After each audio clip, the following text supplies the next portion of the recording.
पद्मावतीच्या नावानं पद्मावतीच्या नावानं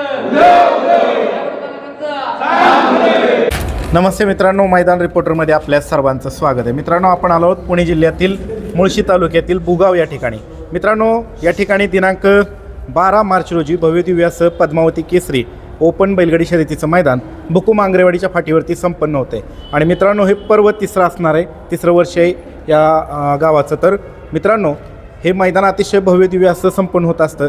तर या मैदानाचं आयोजन नियोजन कसं आहे, हे मैदान कशा पद्धतीने संपन्न होणार आहे, हे सगळं आपण आयोजकांकडनं या मुलाखतीच्या माध्यमातून जाणून घेणार आहोत. चला तर मग. दादा नमस्ते. नमस्कार. आपलं नाव दादा? संतोष सुर्वे. दादा, काय सांगाल, दिनांक 12 मार्च रोजी भव्यदिव्य असं पद्मावती केसरी ओपन बैलगाडी शर्यतीचं मैदान बुकुम आंगरेवाडीच्या फाटीवरती संपन्न होतं आहे. कशा पद्धतीने आयोजकांकडनं तयारी सुरू करण्यात आलेली आहे? आयोजकांनी सुंदर प्रकारे या बैलगाडा शर्यतीचं आयोजन केलेलं आहे. समस्त ग्रामस्थांच्या वतीने आई पद्मावती देवीच्या उत्सवानिमित्त येत्या 12 तारखेला जी बैलगाडा शर्यत संपन्न होणार आहे, या तरुण मंडळाला ग्रामस्थांच्या वतीने हार्दिक शुभेच्छा. आणि ही बैलगाडा शर्यत यशस्वीरित्या पार पडू, आई पद्मावतीच्या चरणी प्रार्थना. नमस्ते. आपलं नाव दादा? मी जितेंद्र इंगवले, बुगाव गावचा रहिवासी आहे. बरं दादा, काय सांगाल, ह्या वर्षीसुद्धा भव्यदिव्य असं नियोजन करण्यात आलं आहे पद्मावती केसरी मैदानाचं. तर कशानिमित्त मैदान आयोजित केले आणि किती तारखेला संपन्न होणार आहे? आमच्या बुगाव गावचा ग्रामदैवत श्री आई पद्मावती देवीच्या उत्सवानिमित्त याही सलग तिसऱ्या वर्षी बैलगाडा स्पर्धेचं आम्ही बुकुम आंगरेवाडी येथे बैलगाडा स्पर्धेचं आयोजन करत आहोत. मैदानाच्या परवानगीची प्रोसेस कुठपर्यंत आली? मैदानाची परवानगी संपूर्णतः प्राप्त झालेली असून बैलगाडा नियमाच्या संघटनेच्या नियमाप्रमाणे आमची स्पर्धा अतिशय खेळीच्या वातावरणाने पार पडेल. दादा, हे कितवं पर्व आहे? तिसरं. पहिल्या पर्वाला किती गाड्यांनी नोंद केली होती? पहिल्या पर्वाला साधारणतः 272 गाडी सहभागी झाले होते. दुसऱ्या पर्वाला साधारणतः 300-350 गाडी सहभागी झाले होते. ह्या वर्षी कशा पद्धतीने नियोजन करण्यात आलं आहे? यावर्षी जास्तीत जास्त बैलगाडी कमीत कमी आमच्या हिशोबाने 350 ते 400 बैलगाडी या स्पर्धेमध्ये सहभागी होतील अशी आम्हाला अपेक्षा आहे. बरं, मैदानाचं स्वरूप काय, आता ते ओपन आहे? ओपन स्वरूपाचं हे बैलगाड्या स्पर्धेचं मैदान असून यामध्ये या मैदानाच्या परवानगीच्या संदर्भामध्ये संबंधित परवानगी देणाऱ्या अधिकाऱ्यांकडून या मैदानाची पाहणी करण्यात आली का?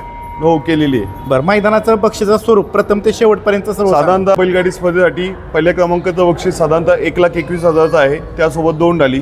दुसऱ्या क्रमांकाचं बक्षीस आहे ते 91,000 आहे, त्यासोबत 2 ढाली. तिसऱ्या क्रमांकाचं बक्षीस आहे जे 71,000 आहे. चौथ्या क्रमांकाचं आहे ते 51,000 आहे.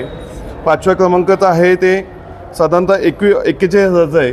सहाव्याचं 31,000 आणि सातव्याचं 21,000. या सर्व बक्षिसा रकमेसोबत प्रत्येकाला 2 ढाली देण्यात येणार आहे. क्वार्टर फायनलला कशी बक्षीस रचना असणार? या क्वार्टर फायनलसाठी साधारणतः ही त्यामध्ये 7 क्रमांक काढणार आहेत. त्यासाठी प्रत्येक नंबरसाठी रोख रक्कम 5,000 रुपये आणि त्यासोबत 2 ढाली देण्यात येणार आहे. बरं, आणि प्रवेश फी किती असणार आहे? स्पर्धेसाठी प्रवेश फी साधारणतः प्रत्येक बैलगाड्यासाठी 1200 रुपये असतील. बरं, मैदानाची नोंद चालू झाली का ऑनलाईन? हो, केलेली.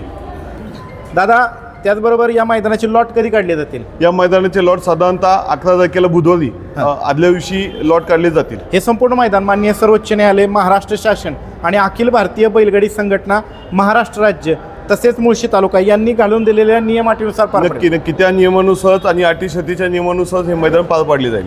या मुलाखतीच्या माध्यमातून तुम्ही महाराष्ट्रातील तमाम बैलगाडी चालक मालकांना या मैदानात सहभागी होण्याच्या संदर्भात आणि वेळेत ऑनलाईन नाव नोंदणी करण्याच्या संदर्भात काय आव्हान कराल?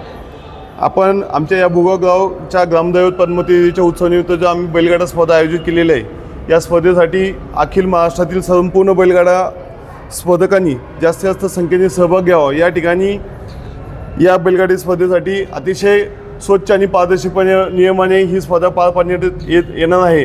तरी सर्व बैलगाडा स्पर्धकांना विनंती, आपण जास्तीत जास्त संख्येने या स्पर्धेमध्ये सहभागी व्हावे. चालते, धन्यवाद दादा. नमस्ते. आपलं नाव दादा? प्रतीक इंगवले. दादा, काय सांगाल, यावर्षी सुद्धा भव्यदिव्य असं आयोजन नियोजन करण्यात आलं आहे.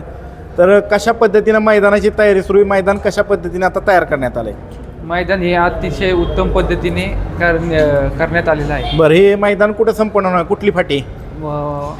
बुकुम आंगरेवाडी फाटी जवळ जवळ बैलगाडा क्षेत्रातील सर्व गाडा मालकांना माहीत असलेली अशी बुगाव आंगरेवाडीची फाटी या ठिकाणी संपन्न होणार आहे. त्याच ठिकाणी संपन्न होणार आहे. तर दादा, एकंदरीत मैदानाचं रान कसं आहे, माती कशी?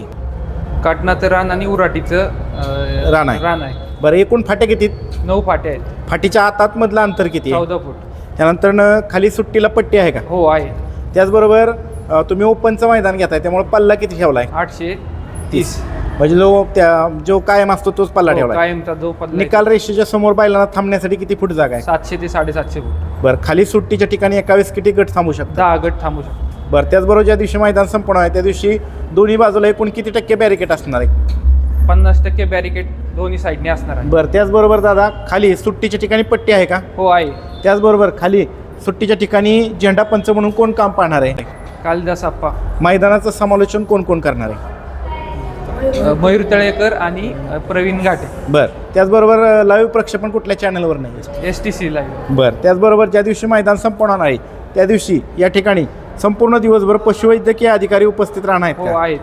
त्याचबरोबर ॲम्ब्युलन्सची व्यवस्था करण्यात आली का? केलेली आहे. पिण्याच्या पाण्याची टँकर आहेत का? हो केलेली आहे. त्याचबरोबर या मैदानाच्या आजूबाजूला धोकादायक परिस्थिती निर्माण करणारा घटक विहीर, ओढा, नाला, दरी असं काय का? असं काही नाही. या मुलाखतीच्या माध्यमातून तुम्ही महाराष्ट्रातील तमाम बैलगाडी चालक मालकांना या मैदानात सहभागी होण्याच्या संदर्भात आणि वेळेत ऑनलाईन नाव नोंदणी करण्याच्या संदर्भामध्ये काय आव्हान कराल दादा?